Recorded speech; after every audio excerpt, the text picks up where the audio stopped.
Sejumlah negara anggota NATO dilaporkan mengerahkan kekuatan militer ke Greenland di tengah ketegangan di kawasan Arktik. Pengerahan ini bersamaan dengan ancaman dari Presiden Amerika Serikat Donald Trump yang ingin mencaplok paksa pulau tersebut. Pengerahan pasukan dilakukan dalam jumlah terbatas dan berfokus di ibu kota Greenland, Nuuk, dengan dalih misi pengintaian, pemantauan keamanan, serta kerjasama pertahanan Arktik. Prancis menyatakan akan mengerahkan unsur militer darat, laut, dan udara ke kawasan Arktik termasuk Greenland dalam operasi keamanan di sana. Sementara itu, Jerman juga mengirim belasan personel militer ke Greenland dalam misi pengintaian dan koordinasi keamanan Arktik bersama negara-negara NATO lainnya. Swedia meskipun baru bergabung dengan NATO turut mengirimkan personel militernya ke wilayah Nuuk sebagai bagian dari kerjasama keamanan regional di kawasan Arktik.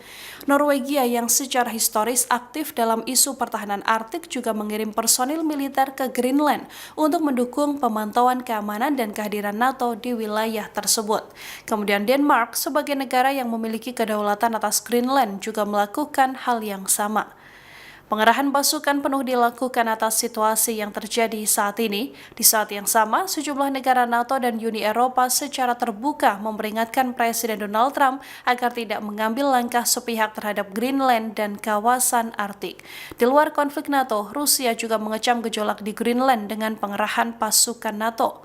Rusia juga memperingatkan bahwa peningkatan aktivitas militer NATO di Greenland berpotensi memicu eskalasi ketegangan dan perlombaan militer di kawasan yang selama ini relatif stabil.